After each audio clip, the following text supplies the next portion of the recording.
आप सभी विद्यार्थियों का स्वागत है आपके अपने YouTube channel commerce and law classes में।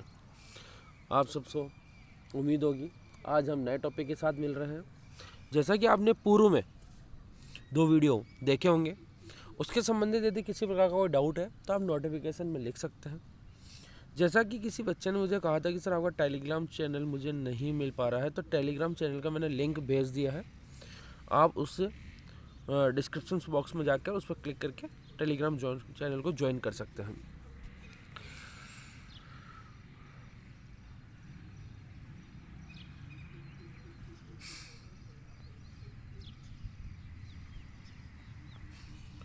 व्यवसाय दीर्घकाल तक चलता रहेगा, ये आधारित है निरंतरता की अवधारणा या सततता की अवधारणा। इसका करेक्ट आंसर है एक, it means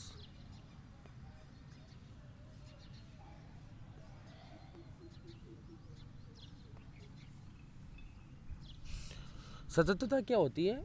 it means the continuously, यदि कोई बिजनेस निरंतर लगातार लॉन्ग टर्म या लॉन्ग टाइम पीरियड के लिए रन करेगा तो उसे हम क्या कह सकते हैं?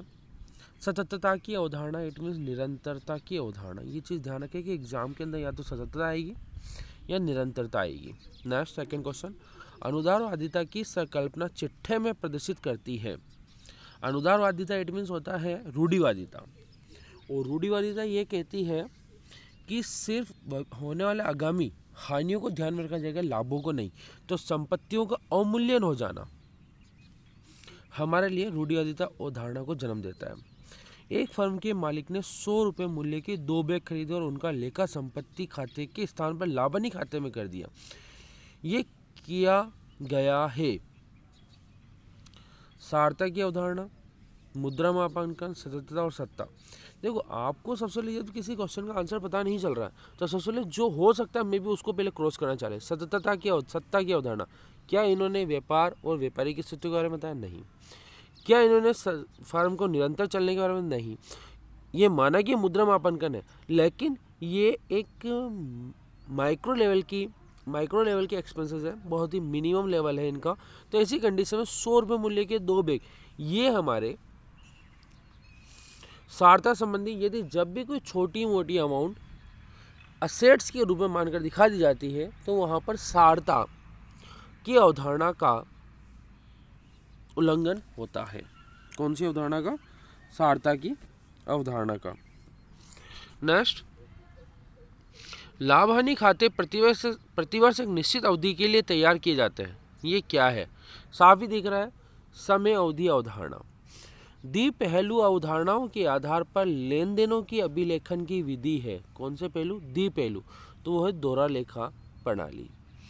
एक लेखांकन अवधि के लिए व्ययों का निर्धारण किस सिद्धांत पर होता है? तो आपने सुना होगा मिलान की अवधारणा। एक लेखांकन वर्ष के व्ययों का एक लेखांकन वर्ष की आयों से मिलान करना ही मिलान की अवधारणा कहलाता है।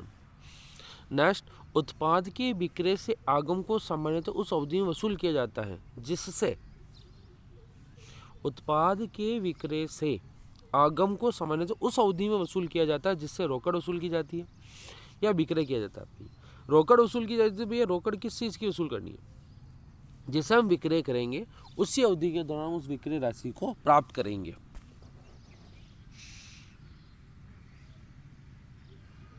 संपत्तियों को व्यवसाय में किस उद्देश्य हेतु रखा जाता है? ओहो, बहुत अच्छा क्वेश्चन, गुड क्वेश्चन। संपत्तियों को तो रोकड़ में नहीं, आगम उपार्जन, भविष्य में होने वाली आयों के लिए जो भी पूंजीगत संपत्ति या पूंजीगत व्यय किए जाते हैं, ऐसी दशा में आगम उपार्जन के नाम से जाना जाता है। नेक्स्ट क्वेश्चन, एक व्यवसायी ने 5 लाख रुपए का माल खरीदा तथा 4/5 भाग 6 लाख रुपए में बेच दिया। पॉइंट नंबर 1, 5 लाख रुपए का 4/5 भाग निकालें आप तो आपको पता चलेगा 4 लाख रुपए की तो मेरी कॉस्टिंग थी। क्या थी? 4 लाख की कॉस्टिंग थी। 6 लाख में 6 लाख रुपये दिए, 2 लाख का प्रॉफिट तो यही हो गया। वर्ष के दौरान 5,000 50,000 रुपये व्यय किया और शुद्ध लाभ की गणना 1.5 लाख की गई। उसके द्वारा कौन सी लेखांकन अवधारणाओं को अपनाया जाएगा? ओहो, तो मैंने पहले कह दिया एक लेखांकन में हुआ आय का व्ययों का आय से मिलान करना। तो हम ये कह सकते हैं किसका जो करेक्ट आंसर और मिलान की अवधारणा है। देनदारों पर डूबे ऋण आयोजन किस संकल्पना पर आधारित है। पूर्व में यदि एक क्वेश्चन आया था विवेकशीलता, याद होगा आपको, पूरी की वीडियो में जाके आप देखेंगे तो क्वेश्चन सेम था, बस आंसर के अंतर्गत उन्होंने क्या करा है, जो हमें ऑप्शंस दिए वो थोड़े से मैनिपुलेट किए गए हैं। देनदारों पर डूबे ऋण आयोजन, अनुदारवादिता, रूढ़िवादिता, ऑब्लिक विवेकशीलता, ये 3 चीज़ें हमारे को कहीं पे भी मिल सकती है, इस चीज़ को ध्यान रखें। कौन सी संकल्पना के दुरुपयोग से गुप्त संचयों का निर्माण होता है, पहले भी आए, अनुदारवादिता, इट मीन्स रूढ़िवादिता। निम्न को लेखांकन की आधारभूत मान्यताओं के रूप में वर्गीकृत किया जाता है, सिवाय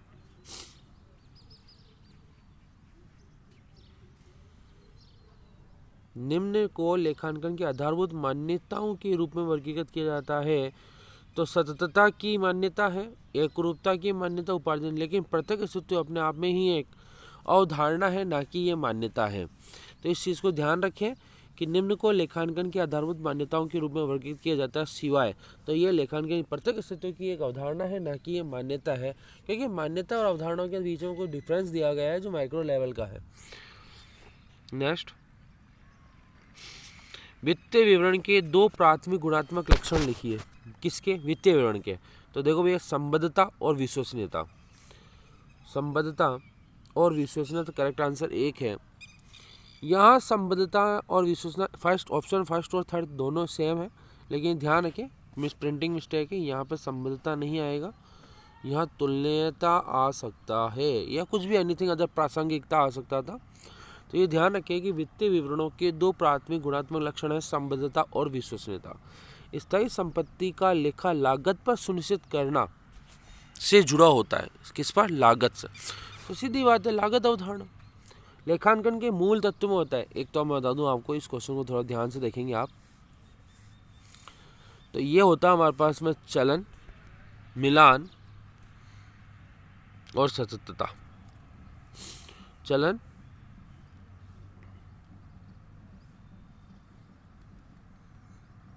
सततता और उपार्जन। तो हम ये कह सकते हैं कि लेखांकन के मूल तत्व की मान्यताओं पर जो आधारित है वो है चलन, चलन की अवधारणा, इट मीन्स निरंतरता की अवधारणा, सततता और उपार्जन। ये 3 मूलभूत लेखांकन की मान्यताएं मानी गई है। तो हमेशा इस चीज को आप में ध्यान रखें। यदि लक्ष्य की ओर भी चलना है तो हम इसे करें रिलेट, तो हम ये कह सकते हैं यदि चलना है तो हमें सतत चलना होगा, जिसमें कुछ उधारियां भी रहेगी, लोगों को अनकहा भी कहा जाएगा, इग्नोर भी करा जाएगा। तो चलन, सततता और उपार्जन। जब स्थायी संपत्तियां बेची जाती हैं तो कुल संपत्तियां पर कोई प्रभाव नहीं पड़ता। सर कैसा? फॉर एग्जाम्पल, जब भी मैंने कोई एसेट्स बेची तो कैश अकाउंट डेबिट होगा और 2 में असेट्स अकाउंट होगा। तो एक बात होता है, that is the part of total assets. जो कैश है हमारा पार्ट किसका है? टोटल असेट्स है, तो टोटल असेट्स पर कोई इफेक्ट नहीं पड़ेगा। लेखांकन समीकरण आधारित है, ये तो आपको बहुत ही पहले भी क्वेश्चन आ चुके हैं। ये लेखांकन समीकरण आधारित है दोहरा लेखा प्रणाली पर। अवधारणा साधारण विचार है कि व्यवसाय मालिक से पृथक होता है। तो आपको पता, पृथक अस्तित्व की अवधारणा कहती है कि व्यापारी और व्यापार का अस्तित्व क्या होता है? पृथक पृथक होता है। एक कंपनी का मालिक निजी मेडिकल खर्चों को कंपनी के आय विवरण में शामिल कर लेता है। एक कंपनी का मालिक निजी मेडिकल खर्चों को कंपनी के आय विवरण में शामिल कर लेता है, तो संकेत देता है कि सिद्धांत का उल्लंघन हुआ है। सिद्धांत का उल्लंघन हुआ है। लागत नहीं हो सकता, प्रदर्शन नहीं हो सकता।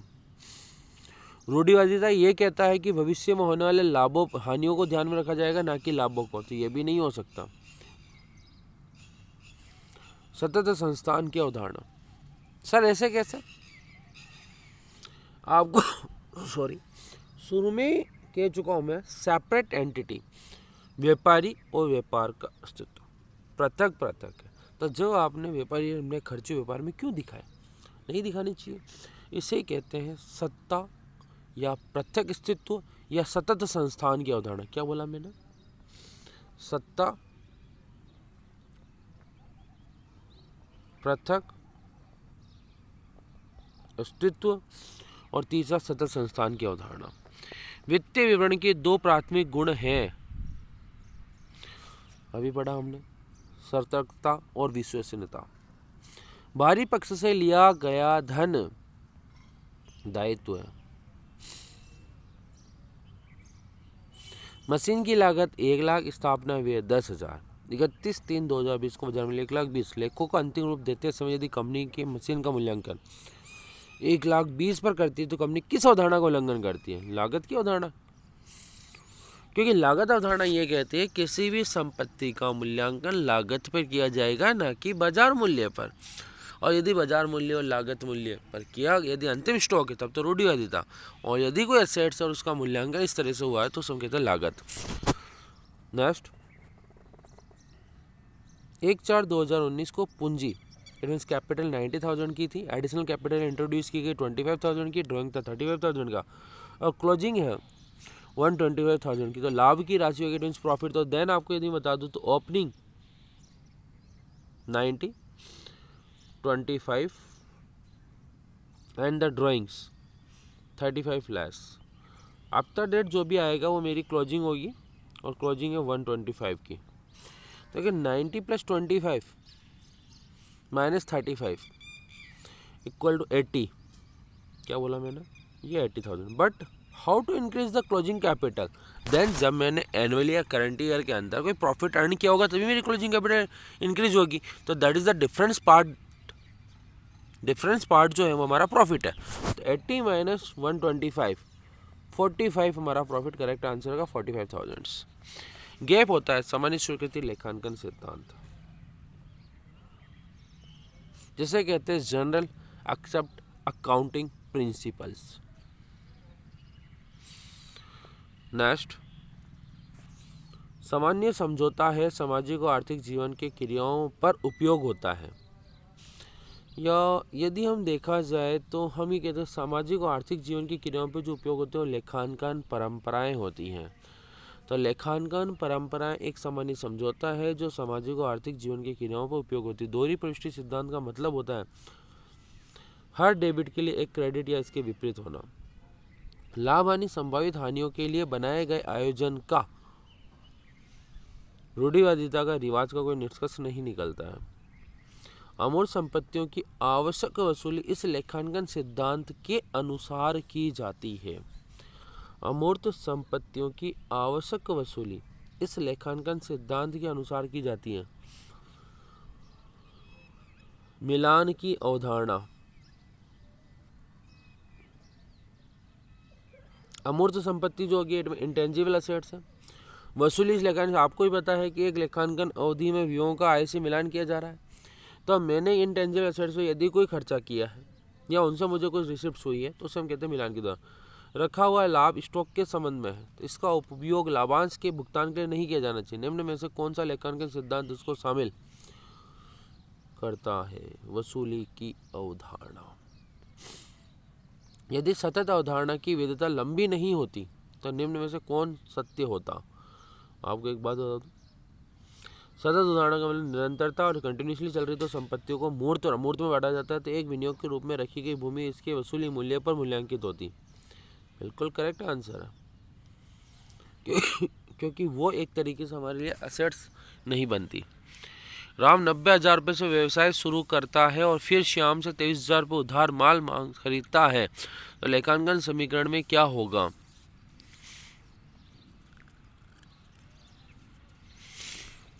नब्बे 90,000 से व्यवसाय शुरू करा तो आपको पता है कि एसेट्स में तो कैश आ जाएगा और उधर कैपिटल आ जाएगा। फिर शाम से 23,000 का माल खरीदता है तो ये 23,000 की तो आपकी स्टॉक इंक्रीज हो जाएगा और उधर क्रेडिटर बनेगा 23,000 से। तो जो इंडिकेट कर रहा है वो यही है, सिर्फ एक ही ऑप्शन है हमारे पास में, एक, कि कैश 90 का आएगा प्लस 23 का आपके स्टॉक आएगा, दोनों को ऐड कर लें आप, और इधर क्रेडिटर 23 के हैं और 90 की कैपिटल है।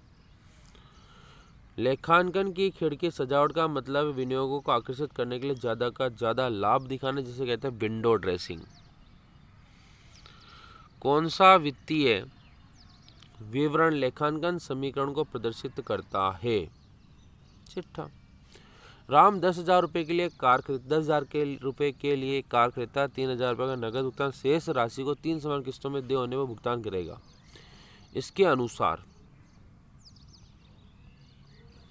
कुल संपत्ति 10,000 रुपये से बढ़ेगी, कुल दायित्व 3,000 रुपये से बढ़ जाएंगे। संपत्ति 7,000 से बढ़ेगी और दायित्व भी 7,000 रुपये से बढ़ेंगे। सर ऐसे कैसा? 10,000 रुपये की कार थी, 3,000 रुपये कैश दे दिए मैंने। क्या दे दिए? 3,000 रुपये कैश दे दिए। 3,000 रुपये कैश देने का मतलब मेरी 3,000 की कार से असेट्स इंक्रीज हो गई, फिक्स्ड असेट्स, और 3,000 रुपये से करंट असेट्स डिक्रीज हो गया। इसके दोनों इक्विवेलेंट हो गए, तो बचे क्या? डिफरेंस 7,000 का। तो 7,000 से मेरी असेट्स भी इंक्रीज होगी और लायबिलिटीज भी इंक्रीज होगा। एक सप्ताह के जीवन काल के दौरान लेखाकार वित्तीय विवरण बनाते समय के महत्वपूर्ण बिंदु पर ध्यान देता है। एक सप्ताह के जीवन काल के दौरान लेखाकार वित्तीय विवरण बनाते समय के महत्वपूर्ण बिंदु पर ध्यान देता है, जिसे कहते हैं समय अवधि अवधारणा। लेखांकन के मिलान अवधारणा का मतलब होता है एक अवधि के खर्चे का दूसरे अवधि की आगम से मिलाना।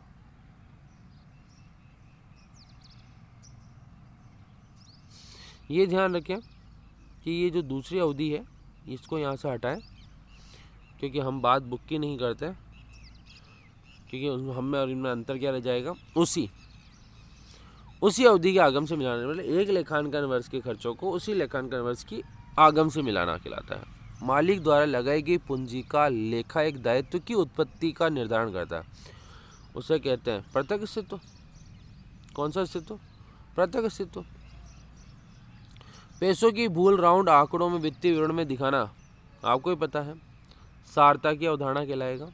कौन सी अवधारणा कहलाएगा? सारता की। थोड़ी देर पहले भी एक क्वेश्चन किया हमने कि जो व्यापारी था उसने 100 रुपये के जो कुछ बैग लिए थे और उसको असेट्स में दिखा दिया, वो सारता की अवधारणा है। पूर्वदत्त व्ययों के बनाए गए समायोजन होते हैं। तो प्रीपेड एक्सपेंसेस क्या होते हैं आपको थोड़ा सा बता दूं। ऐसे खर्चे जो हमने किए नहीं लेकिन एडवांस दे दिए, तो ऐसे खर्चों को हमेशा घटाया जाता है और ये संपत्ति के में दिखाए जाते हैं। नेक्स्ट, कौन सी मूलभूत लेखांकन मान्यताएं नहीं हैं? मूलभूत बोली गई है, ध्यान रखें, सतत अवधारणा है, सततता है, उपार्जन है। थोड़ी देर पहले ही हम पढ़ चुके हैं, जिसके अंदर मैंने मूलभूत मान्यता बताई थी। सबसे पहले चलना, दूसरा सततता, तीसरा उपार्जन। बिजनेस के अंदर बिजनेस का चलना होना चाहिए, वो भी निरंतर चलना चाहिए। और उधारी तो आपको ही पता है, आज नगद कल उधार, आपने देखा ही होगा, दुकानों पे लिखा रहता है। तो इसका मतलब ही यही है कि बिजनेस यदि व्यापारी को खुद को पता है मैं थोड़े समय के लिए आया हूँ, तो वो क्यों उधार देगा लोगों को। इसलिए यहाँ इसने पूछा है मूलभूत मान्यताओं की, तो मूलभूत मान्यताओं में किसको शामिल नहीं करेंगे? रूढ़िवादी। स्थायी संपत्ति और चालू संपत्ति की अवधारणा के अनुसार घटाई जाती है। क्या घटाई जाती है? स्थायी संपत्ति और चालू संपत्ति की अवधारणा के अनुसार। अब मुझे बताओ थोड़ी देर के लिए,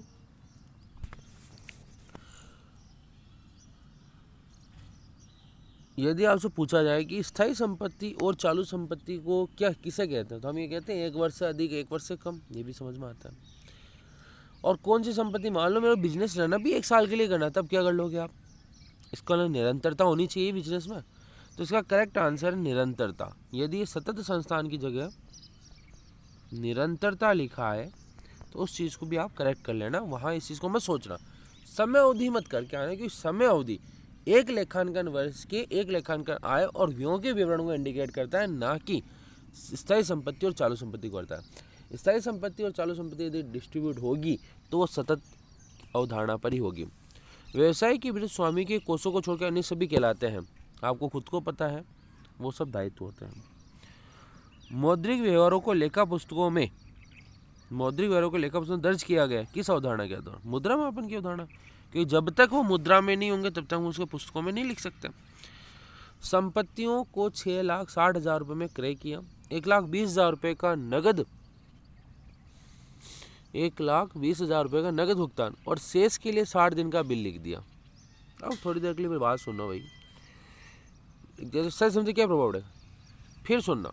संपत्ति कितने की थी भैया? 6,60,000 की थी। 1,20,000 का क्या कर दिया? नगद भुगतान कर दिया। शेष के लिए 60 दिन का बिल लिख दिया। तो बताइए स्थायी संपत्ति, अब ध्यान रखना आप ये मत सोचना कि सर ने पहले जैसे क्वेश्चन किया था इसको लेस करेंगे और सीधे या तो लिख देंगे इसका डिफरेंस बैलेंस या कह देंगे कोई प्रभाव नहीं पड़ेगा। इसने कुल संपत्ति नहीं पूछा, उसने पूछा क्या ये चेक करें आप।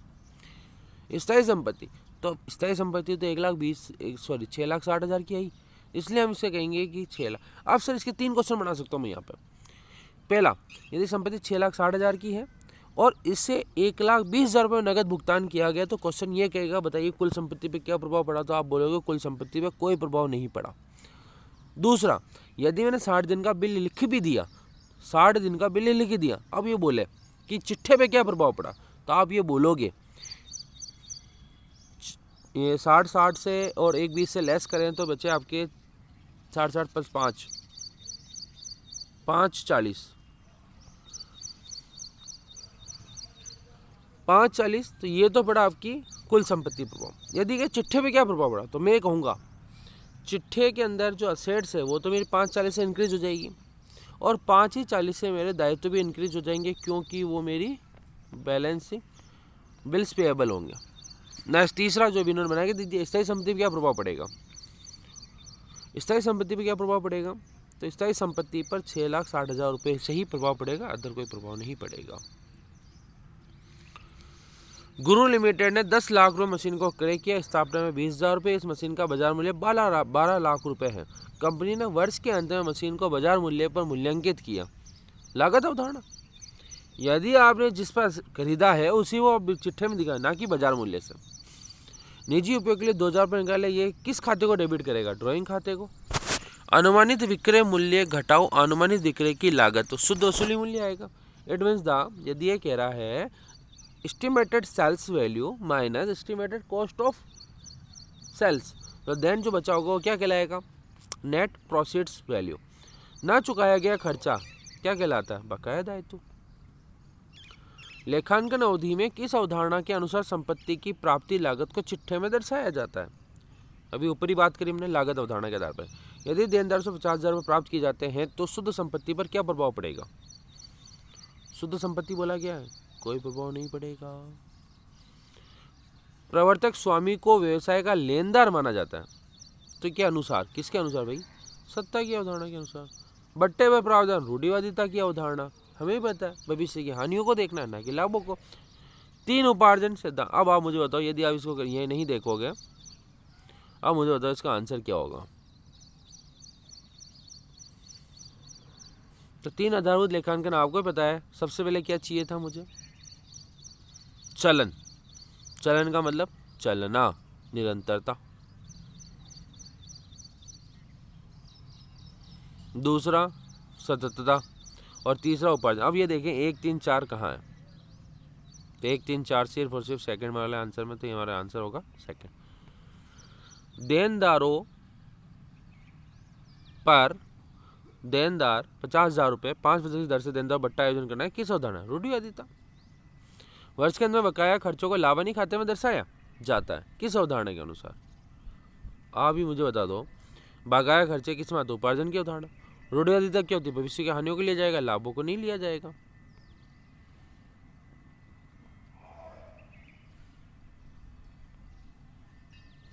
संदिग्ध दायित्व चिट्ठे के नीचे टिप्पणी में दिखाते हैं। पूर्ण प्रकटीकरण की अवधारणा यही कहती है, यदि ऐसी कोई चीज है या फिर ऐसा कोई मद है या कोई ट्रांजैक्शन जिसको हम बैलेंस शीट में नहीं दिखा सकते, उसको नीचे टिप्पणी में दिखाओ। द्विपक्षीय अवधारणा कहती है संपत्ति में वृद्धि, दूसरी में कमी। बिल्कुल सही है, बिल्कुल सही बोला है मैंने। एक संपत्ति में कमी, दूसरी में वृद्धि, बिल्कुल सही है। एक संपत्ति में कमी, दूसरे में कमी। एक बात बताओ मुझे, बैलेंस शीट की बात चल रही है और बैलेंस शीट के अंदर यदि असेट्स इंक्रीज हुई तो दूसरी असेट्स या तो डिक्रीज करो या इधर लायबिलिटीज को भी इंक्रीज करो। यदि असेट्स डिक्रीज हुई तो इधर लायबिलिटीज भी डिक्रीज करो या कोई एनीथिंग अदर कोई असेट्स है उसको इंक्रीज कर दो।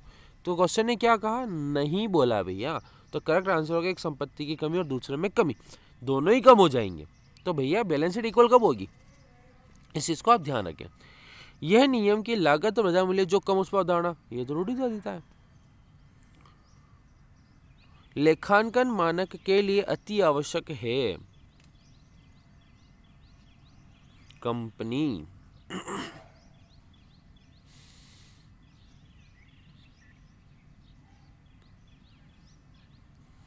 लेखांकन माने विशेष लेखांकन संबंधित सिद्धांत है, उन सिद्धांतों को लागू करने का तरीका दोनों ही है। स्थायी संपत्तियों के लिए लेखांकन लेखा मानक 10 है। लेखा मानक कानून से ऊपर जा सकते हैं? नहीं जा सकते, क्योंकि कानून संविधान है, जो बना दिया गया वही का वही रहेगा। तो लेखा मानक कानून से ऊपर कभी नहीं जाएंगे। इंडियन जो है अकाउंटिंग स्टैंडर्ड बोर्ड आएगा यहाँ पर आंसर इसका।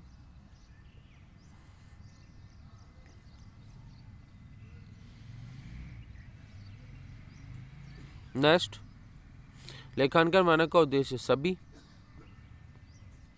लेखा मानक 8 जो है लेखा मानक 26 में शामिल कर दिया, जो खोज और विकास से संबंधित था।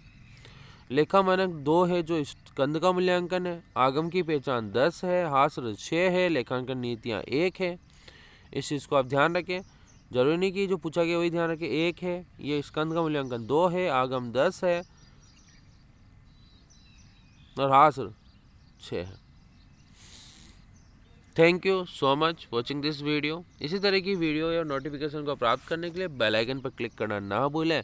और यदि आपको कॉमर्स से रिलेटेड कोई बुक्स चाहिए हो या कोई भी नोट्स चाहिए हो, किसी भी टॉपिक पे कोई वीडियो चाहिए हो, तो आप बेफिक्र होकर नोटिफिकेशन या फिर नीचे कमेंट बॉक्स में कमेंट कर दें या आप मेरे नंबर पर व्हाट्सअप कर दीजिए। आपको तुरंत 10 से 15 मिनट के अंतर्गत नोट्स प्रोवाइड हो जाएंगे।